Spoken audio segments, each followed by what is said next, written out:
everything you need to know about Path of Exile 2. Let's check it out. A lot of people are going to be surprised at how much they really enjoy this game, because it's just really well done for most players. Can you talk us through some of the basics of PoE 2, like the classes, skills, UI, etc.? Sure.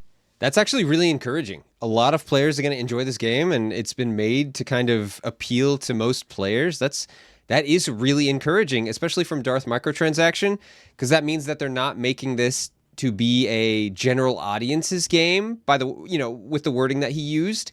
It's not meant to be a general audience's game, which usually means that the game's quality dive bombs. It usually means that the game is not very good.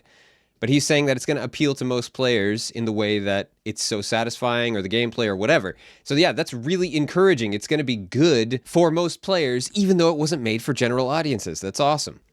So classes, from what we know confirmed so far, there are at least 6 classes on the early access, which arrives December 6th. I think that's decent. No, that's great.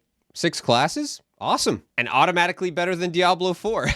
I'm sure that was on purpose too. They're trying to step up above Diablo 4 at launch here with one more class than they had at launch. That's, hey, good on them.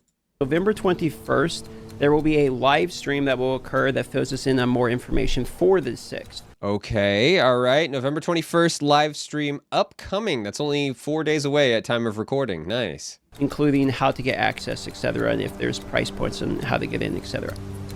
On December 6th comes the launch of the game, and the 6 classes we know confirmed so far are Sorceress, Ranger, Witch, Warrior, Mercenary, and Monk so far. Now, just sounds great. That all sounds fantastic. Because there's a class in the game does not mean you are locked to skills for that class. Path of Exile is notable for having skills that work across the board. So you can use a warrior skill on a ranger, or a ranger skill on a warrior.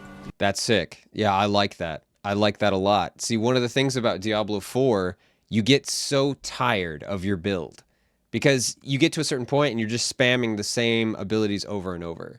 And I mean, at least for me, you guys might love Diablo 4. You might love the grindy feel of it and how it never really changes in terms of gameplay once you get to a certain point. But I do not. I got very tired of the gameplay very fast, and I have not gone back to... I didn't buy the expansion. I heard it was pretty bad, actually, so I didn't have reason to. Yeah, this is encouraging. Yeah, being able to switch up abilities no matter what class, that's awesome. I'll give you an example. The skills are actually locked behind weapon types, not behind class types, meaning there's a mace skill, and if you have a mace skill, you cannot use a mace skill on like a two-handed axe skill. Does that Yeah, I mean, that makes perfect sense, right? So it's based on the weapon, of course. Yeah, that makes sense. Makes sense. So because of that, you want to kind of choose the weapon type you're using in order to associate skills around it. Now, there are other requirements for skills outside of just weapons. Some of the most notable ones would be things like attributes. So there are different attributes: strength, dexterity, intelligence. And if you're running a warrior, you're more likely to have like strength associated stats in order. And that makes perfect sense too, right? Your melee, you're swinging your sword, you want to have more strength to do more damage. Of course, yeah, that's very straightforward. To be able to use the skills that are most often associated with a class like warrior. For instance, strength. When you play warrior, you're probably someone who wants to play with like a two-handed axe or mace. You probably want a lot of armor, right? And you're probably thinking about using big slam type of move. Yeah, you're probably going to be in there tanking, or, you know, more of like a DPS, like deal damage, maybe even like a life steal type thing situation. Yeah, it makes sense. And those things require strength, for instance, as a requirement. Now, the cool thing about the passive tree in Path of Exile 2 is it's different than the passive tree in Path of Exile 1. In Path of Exile 1, your skill tree is determined upon your starting location for the class, which is the same in Path of Exile. Your starting location will determine upon where you're at in the skill tree. You have access to all the skills if you choose to navigate throughout the skill tree. But the smaller nodes that are in between the nodes that are like damage, HP, notable nodes, and maybe change fundamental mechanics about the game, the small nodes that in Path of Exile 1 would normally have strength or intelligence or dexterity, depending upon where you're on the tree, are actually variable in Path of Exile 2. So when you click on one of those travel nodes, is very often what they're called, a node that just gives you raw attributes, you can actually choose to decide which of those stats they are going to give you. That's cool. That's actually cool. Yeah, just even more customization. You can just fine tune that build just perfectly. Oh, I want to have a little bit more movement speed, or maybe not movement speed, but just as an example, like, oh, I feel slow. Like I want to have a little bit more of like a zippy little mage, right? I want to move around really fast, or oh, I need to have a little bit more health in these situations. I've noticed that I play a little too aggressively as a mage, and I need to be able to soak a little bit more DPS, so, taking health nodes a little bit more often or something like that. Yeah, this is very good. So, give you an example of this. In Path of Exile 1, often there's a requirement for, like, intelligence to use, like, Frostblink, a travel skill. If we use that same example in Path of Exile 2, instead of having to like travel to get like an intelligence node so you can use that, you can just use one of the nodes, and instead of transforming that into strength, you can just make that an intelligence one, for instance, to get around this type of issue. So there's those types of attribute requirements are similar with gear as well. So if you want to use something like a bow, you're going to need dexterity. If you want to use something like a hammer, you're going to need strength. And because of this, the variability, or flexibility probably be a better word, for those travel nodes are actually really nice to have in Path of Exile 2, because it makes it significantly easier for you to be able to access and use equipment and skills throughout the entirety of Path of Exile 2. Yeah, that makes a lot of sense. So they're really just making sure that your whole build can be geared towards the weapon and what you want to do. And I think that's perfect. It's logical. They're doing logical things and thinking of the player and the player experience. That's a wild concept. Now, in Path of Exile 1, you could still use any gear and equipment. You just had to make sure you had the attributes. But it was a little bit more min-maxy, because you got to make sure, okay, well, I have to put 2 points here to get this intelligence. Yeah, I haven't played a ton of the first Path of Exile, but I am aware of how that kind of tree worked. And, you have to make sure you take just the right path to get the nodes along the way. Maybe not every node in the step, but you need to get the right nodes along the way to build out your build the right way. And so it sounds like this is going to be a little more straightforward, where it's like, okay, I know I need to get to this node.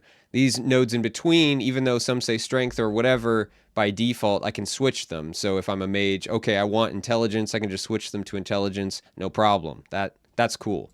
A little bit more of an annoying side of the game of it. And something they've done in Path of Exile 2 is they are specifically trying to remove a lot of what they consider like annoying or unnecessary parts of Path of Exile.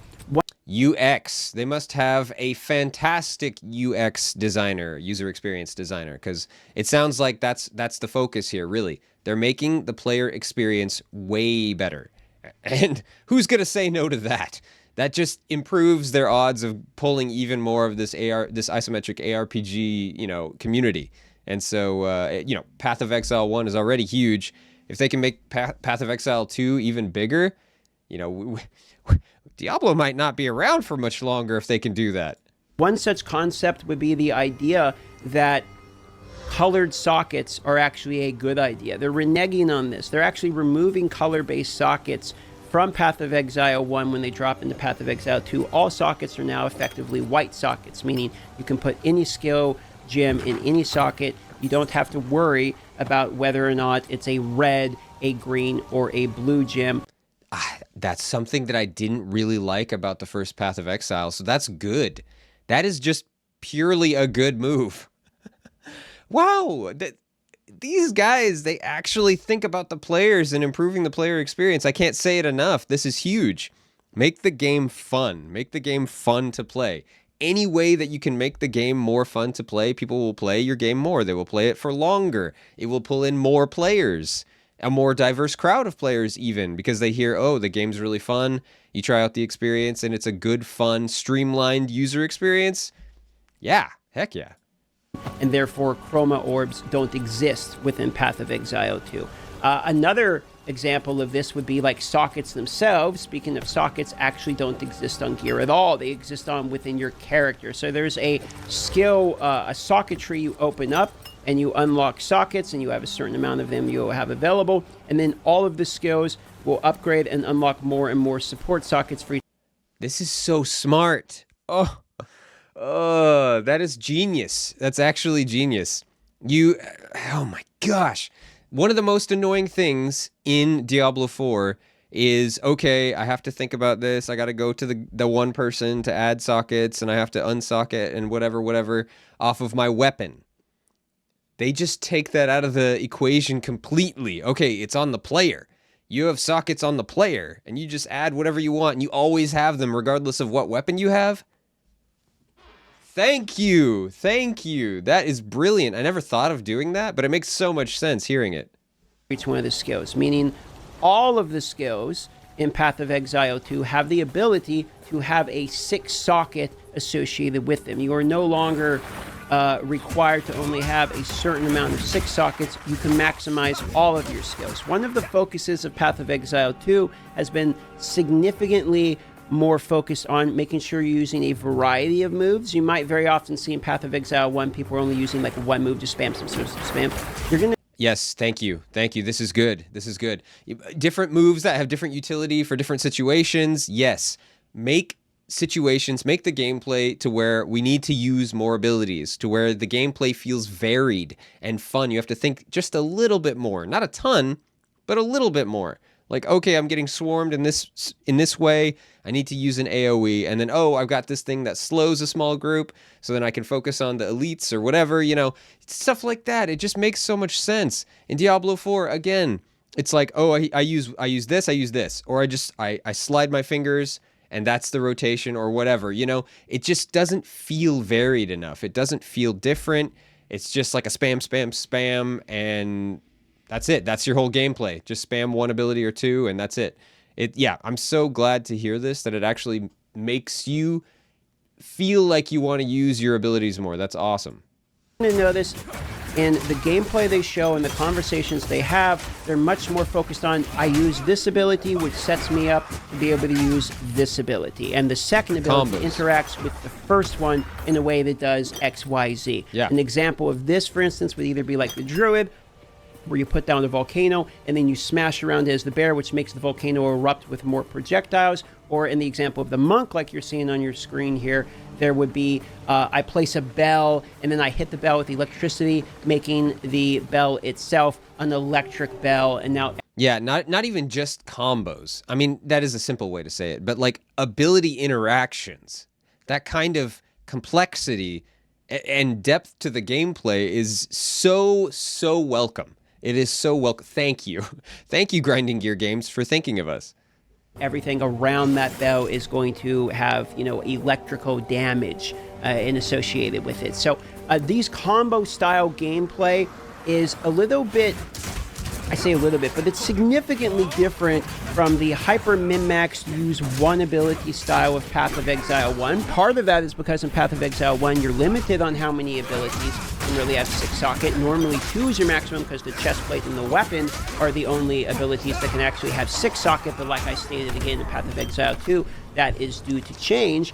But it's also part of the reason that you see people mention things like, okay, well, Path of Exile 2 is looking slower, because what they're trying to do is focus on the gameplay where you do this to do this, and that makes this happen, as opposed to, I hold my button, how much damage... Yeah, I see no problem with that. The complaint that the game looks slower or the gameplay looks slower, there's no problem with that, in my opinion. Yes, slow it down. Why not? Make the gameplay more interesting and fun. Why not?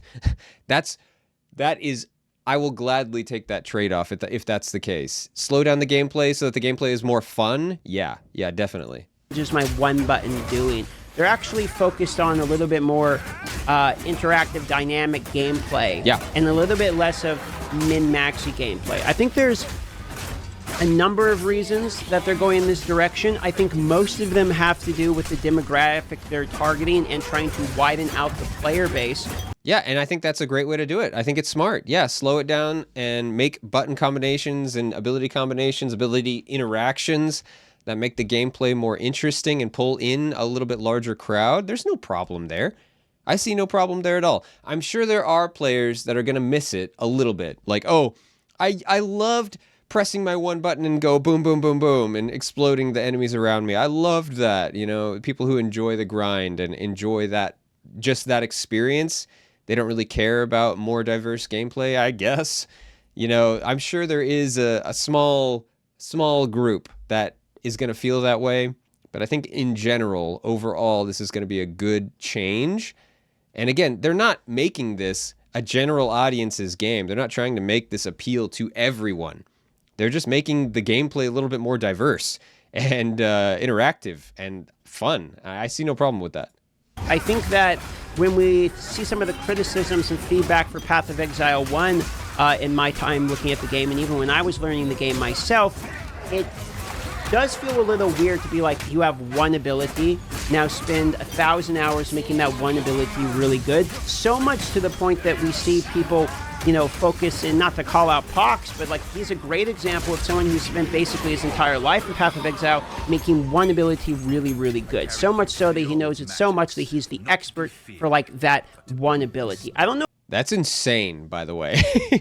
To spend, from his description, I don't know this guy that he's talking about. I have no idea who that is. But from his description, one guy spending basically their whole life learning to make one ability in a game be the best it can be, that is wild. That is insane levels of grind. Holy moly. I don't know if they're necessarily against this as a concept for games, because this is a fundamental part of ARPGs just in general, where you're going to try to get one ability that's the strongest, that's your main ability, and because multipliers are a thing and support skills are a thing, you're going to try to make the one ability do the most damage as possible. This same concept is still going to exist in Path of Exile 2, and it's just fundamentally an ARPG concept. But in Path of Exile, yeah, that's a good point. I'm glad he mentions that. Just because they're making the gameplay more diverse, people can still play that other way. You can still focus one ability and try to make that the best ability it can be and just spam that ability over and over. It's just that you have more options or more interactions, or probably even better interactions if you do these other ability combinations. So, you can play it however you want, I'm sure. It just might vary more at the very, very top end of gameplay. This concept exists to such an extent that you're just seeing one ability cover the entire screen all of the time, one-shotting everything. And I think they kind of want to tone it down a little bit more, to be focused on what your character and class are doing, as opposed to just one ability itself is doing. Yeah, I've seen a couple clips of high-level Path of Exile gameplay, and it is kind of like that, where it's just mobs everywhere on the screen, and all you see is this just explosion effect outward of one ability over and over, like hyper fast, and just seeing mobs decimate, and that's the whole experience. And again, some people probably love that, but more diverse gameplay, more interesting ability interactions, it sounds good to me. And so as a byproduct of that, in Path of Exile 1, a whole screen full of mobs dies in one button push, but in Path of Exile 2, the fact that you're even using multiple skills itself innately makes the game slower, because if you have a mob there, and I'm going to do one ability to set up another ability, even if the second ability one-shots that mob, for instance, then you're still using two abilities, which is still longer than one button press that's probably really fast and you just teleport right in the middle of them rarely anyway. So that's probably part of the reason you see feedback related to the speed of the game. One other point is they're kind of changing the focus a little bit of the maps and the length of time you'll be grinding in each individual portion of the game, because it's procedurally generated and all that, and you're going through and there's a bunch of mobs you're fighting. But in Path of Exile 1, you spend probably 80-90% of your time in each one of the maps or zones fighting through the monster to get to the boss, and then the boss is kind of just like a souped up monster that dies fairly quickly. If you have a good build, you're blasting through, you get to the end boss dies almost immediately as well. But in Path of Exile 2, they're changing the percentage of that more, where it's about 30-40%, probably more like 35% of the time the total that you're going to spend in the map is on the boss. So not to Interesting. Okay. Yeah. So just the actual weight of the gameplay and your experience is shifted. And I mean, I'm all for that. It does kind of seem silly to grind so long through a level and then only spend a couple minutes or less on a boss. It does feel kind of weird, because it seems like the level should be a build-up to this grand boss experience. You know what I mean?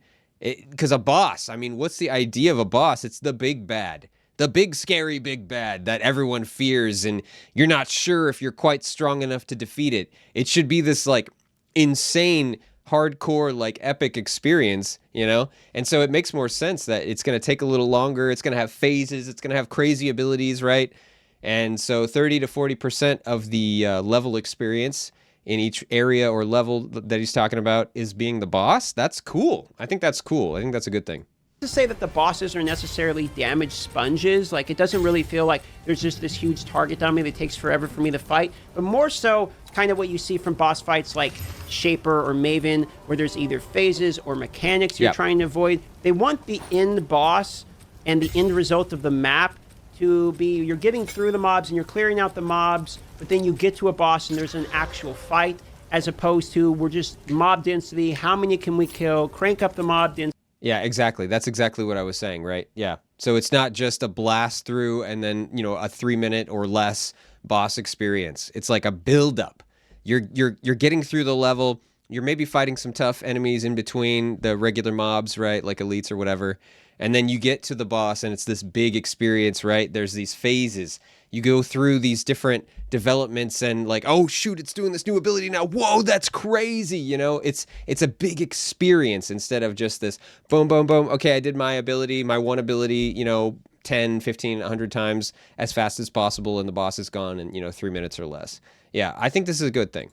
The blast through everything, the boss is gone in the blink of an eye. And that is akin partly to probably why you're seeing things like the combo changes, etc. Because combos may not feel as satisfying on mobs when you have a smaller mob density of 5, 6, 7 mobs that are there, as opposed to 700 mobs that are on your screen and you do a combo to clear them out. But it will feel pretty good on a boss that has a bigger HP chunk and it's taking you a while to chunk them down, but you set up a big combo and then you land that big combo and his health goes boom down the lot. You're like, okay, I actually did a lot of damage right there. So that is something that I noticed as well when I was testing. That's a good point. Yeah, that's a good point. The combos are going to feel good against bosses too.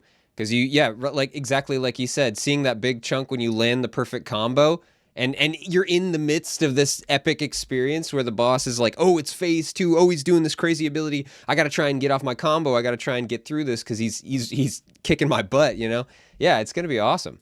Testing and doing boss fights is that the combos, or maybe my main primary move that juice so much, very often they're one-shotting a significant amount of the mobs, but you really feel that combination and kind of enjoyability of setting up a combo a lot more on the bosses itself. So I don't know if it's necessarily going to bum people out. I understand when I see people are talking about the gameplay slow. I mean, you can see this. This is my couch co-op gameplay with my good buddy Jay Giggs from Australia here back in the day when we were testing the Monk couch co-op gameplay. It's about 5 months old gameplay you're watching here. So things have changed a little bit. But, you know, that's 5 mobs right there. Obviously, we're kind of noobs at the game at this point, and we're picking through. But you can see the mob density is lower, but it doesn't feel bad, if that makes sense. You know. I agree, and you can feel it. You can feel it with the pacing, right? The speed of the animations, the way they move, the way the mobs move, and just the way everything's hitting and feeling. It doesn't feel like, oh, the world is empty. It doesn't feel like, oh, this is bad gameplay. It's like, okay, we're running through the dungeon. Oh, nice. Here's the pack. Let's go whip out our skills. All right. Nice pacing. Boom, boom. We took out that mob, you know, swarm. Okay, nice. Let's move on. Let's find the next thing. It feels good. It feels good to me. Even in Path of Exile 1, the first couple acts, there's significantly more mobs, etc. But the way that they designed the game around this is, I was kind of talking about audience demographics earlier, and I think part of the reason for the demographic they're looking at is, one, you're going to have couch co-op, console play, cross progression. And they're trying to make it more appealing to people. You'll notice that in the gameplay footage they've done, it's like, let me introduce the witch class. Let me introduce. Yeah, as he's talking about this, you know, they're trying to think about the cross progression and cross-platform play and blah, blah, blah. These guys at Grinding Gear Games, I mean, they're in the perfect place, right? Working on one of these isometric ARPGs, and kind of the idea behind all of the original Path of Exile that I always heard, you know, when people talked about that game, it's a grind. It is a grind, and it is all about min-maxing, right? Min-max the crap out of your build. And these guys min-max the crap out of their game development. Absolutely. Everything is designed just right because they're thinking about all of these things working together in unison. We want the cross progression. We want the cross-platform play to work well. We want, couch co-op to feel good when you're there with your buddies in person. We want the animations and blah, blah, blah, the gameplay, everything to line up perfectly. These guys are min-maxers of game development. It's insane. Introduce the warrior class. And you might ask yourself, if you're a Path of Exile 1 enjoyer, why so much are they talking about classes? Classes don't really mean that much in Path of Exile typically, because when you're picking the class, it only is really for your ascendancy, which we don't really know too much about yet, or your starting position on the map. So why all the talk about classes and the skills related to the classes? I think they're trying to sell you on themes and concepts of characters, because there's a large demographic out there that doesn't understand Path of Exile, and they can't really come out there and say, like, okay, well, here's class 1, here's class 2. It doesn't really matter, however, because all skills can be used in all classes. Like, they can't really sales pitches at that. So they're trying to sell you, like, power fantasies. Here's a big... Yeah, that's a good point, right? Because of how things work in this game, it's going to be more about how do you want to play. Like, do you want to be the guy that throws lightning storms, or do you want to be the guy that, smashes the ground and brings up little volcanoes that blow things up? Yeah, I think that's smart. That's probably how they have to advertise it, because it is so different in that regard. It's not all about the class. Big warrior with a big hammer, etc. Because I do think that with the style of game they're going with the gameplay we've seen, with the combination changes like I'm talking about, the focus on more enjoyable boss fights, the couch co-op, the cross progression, we're going to see a significant amount of the population in Path of Exile 2 are more than likely people that have never even picked up Path of Exile 1 ever, in my own personal opinion. I think we're going to see... And that's almost me. I have picked up Path of Exile 1, and I've played it a little bit, a fair bit. The first few starting areas, a couple areas in, but I have not done, I've not tried to get to end game. I've not blasted through and done all this hardcore stuff. No, so they're kind of talking about, he's kind of talking about me here. And, Path of Exile 2 so far appeals to me greatly. So I can speak on that behalf. It does appeal to kind of a more normie player a lot. Yeah. I would go as high as like 70-80% of people playing Path of Exile 2. Maybe not necessarily on December 6th, on like the early access, paid, access sort of release. But when the game fully launches, is free to play on all platforms, and maybe they do some marketing, etc., I think we're going to see an absolutely enormous spike in the amount of... I think so too. I absolutely think so too. So I would describe myself more of a Diablo 4 player, or, well, definitely more like, I played more in Diablo 3, definitely played some Diablo 2, but Diablo 3 for me was where I really got into Diablo. And man, I'm sure there's going to be some people that would be like, oh, you missed out because the golden era was either Diablo 2 or, whatever. But yeah, Diablo 3 was kind of where I really got into it. And I have played a lot of Diablo 4, but not nearly as much as 3. And man, this game appeals to the Diablo 4 player. Those dads that get off work and have like an hour or two to play something, and this being kind of like he's saying, that power fantasy that you get to play. You're just like, oh, I want to be the lightning guy. I'm just going to throw bunches of lightning and blah, blah, blah. This is awesome. And it's easy to build now, and my character out now, and everything. It's kind of like, oh, they took Diablo 4 and this is just like a way better Diablo 4, customized experiences, and it's so much fun. So yeah, this game is going to appeal to more Randys, more average guys, definitely.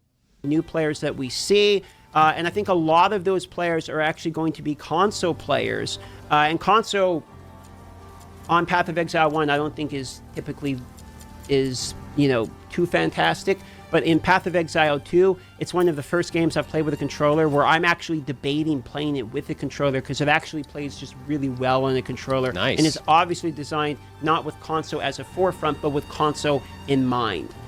See, again, these guys, game development min-maxers is what they are. They've learned from things with Path of Exile, and they are really fine-tuning and min-maxing for Path of Exile 2. That's awesome. And I think they do a really exceptional job of both teaching those new players with that demographic in mind, designing the gameplay, the boss fights, the new combination type of system, and the class themes with new players in mind as well. So I'm definitely looking forward to seeing new people get into it and starting to enjoy it, because of some of the, like I was mentioning, with chroma orbs being removed, some of the previous knowledge requirements are going to be more limited. It's kind of nice to see them use gold. Maybe I never got to a point where they just use regular gold in Path of Exile, the first one. But yeah, man, using those like weird different currency buildups or like fragments and materials, it was so confusing. I had no idea how much money currency I ever had. Yeah, it's nice to see just kind of a generic, hey, gold. Maybe that's just me. Maybe Path of Exile players loved that system, but I'm happy to see just like a number that I can recognize. You're not going to need to really know anything about the game previously to be able to play it. Also, something they've done is even for the little bits of knowledge you might need, like you're even going to notice on the footage here, like life is underlined or evasion's underlined or, you know, fire's underlined. They actually have almost like a built-in wiki system where what you can do is you can hover over the word, for instance. You can hover over where it says fire or resistance or something like that. And what it's going to do is if there's a video for that, they're actually going to pop up a video showcasing either the skill, if you're hovering over skill gem, what it actually, you know, visually looks like as well. They really are thinking of just everything with this game because, man, that's really nice. Just to be able to have a little showcase of anything within the game, a little wiki, right? That's so cool. Anything that you're confused about, just, oh, what's this? Oh, I get a little pop-up for it and I can watch a video about it. So I can just have it broken down even more. Oh, man. Yeah, they really do min-max their game development. Insane. As well as an explanation for how it works. So maybe you don't know what chaos damage is. Maybe you don't know what damage over time is. Maybe you don't know what resistances are. You hover over these words, and it has like a built-in explanation. So, I mean, how many of us have actually used the Path of Exile, you know, one built-in game help book? I don't think I've ever even opened it. But in Path of Exile 2, it's more readily available. It's much better explained, and it's more visually readable in the game. And I think a lot of that is with console in mind, because if you're on the computer, what you can do is open up your browser very easily. That's a good point. Yeah, I mean, you can just have a wiki open on another monitor on PC, but they're really thinking of console players here. He's right. And that is huge. It's absolutely huge. The more of an audience that you can bring in and cater to and make the experience better for, the bigger your overall audience is going to be and retain. You're going to retain more of an audience too. It's really impressive. It is. Easily, and you can see in the browser, here's all these websites, links, streams are open, all of these things to explain what you need to know. But on the console, you're not so much that way. And if you have another screen, you're probably watching Netflix on the other screen, and then your primary screen, you're playing the game. And you know, you're not really going to pull up your phone and maybe like Google something. Like you're probably just going to play the game because you're sitting on your couch playing on the TV, and you're not really going to read text on the TV, you know, too much. So they have to make it kind of big and in your face and visual and all that. And that's something I've just noticed. So I constantly see all of these things they're doing in changes to the style of the game, the pacing of the game, the combat system in the game, the focus on bosses, the readability, removing unnecessary like information bloat that you don't really need, annoying parts of the game being removed, you know, refining. I would say dumbing down, but I don't think it's dumbing down as much as refining is a better word. Refining. Or another way to say it, min-maxing. I love that. I love that analogy, right? You know, just like the players min-maxing their builds in Path of Exile 1, the devs are min-maxing their actual development with Path of Exile 2, and it's impressive. It's really impressive what they've come up with, because they really are making the overall game experience better and more diverse and more welcoming to more players. It's not just these hardcore, because that was always the comparison. It's like, oh, do you want to play Diablo for like a casual, very, very, very casual friendly experience? Or do you want to play Path of Exile where you get to be hardcore, you get to min-max, you get to find that perfect build, and you get to grind for it? You know, this is like a nice, happy in-between, I think, where they still give you all the grind and all these customization options, but it appeals much more to general players. But it's not a game that they're trying to actually make for general audiences, in the sense that typically with general audience games, the gameplay goes down in quality. This is not that at all. The gameplay is being improved on. It is being min-maxed to be even better than before. Of the game, it's almost like a remastering of the original. So I think a lot of people are going to like it. I mean, in closing, I think a lot of people are going to be surprised at how much they really enjoy this game, because it's just... That's awesome. Yeah, great to hear from Darth Microtransaction there that this game is looking to be pretty impressive and probably going to bring in an even larger audience than Path of Exile. I'm really happy to hear about these changes, man. They're really focusing on making the gameplay better and better and better. The user experience overall just better than ever before with the previous Path of Exile, Path of Exile 1. They're really trying to make this game better than ever. And really good changes. The pacing, I think that's a great thing.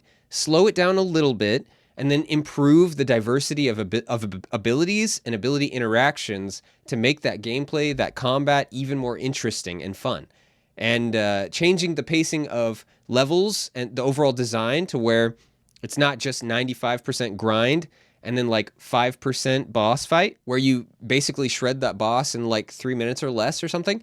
It's this build up, this epic finale to the level where you have this boss with crazy stages and phases and different abilities and stuff, and it's not just bullet sponge.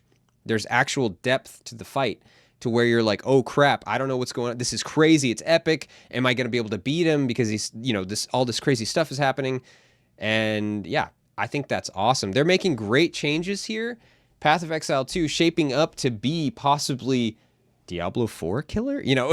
Who knows if that's actually going to be the case, but for sure, I think they're going to pull in a much larger audience with this game.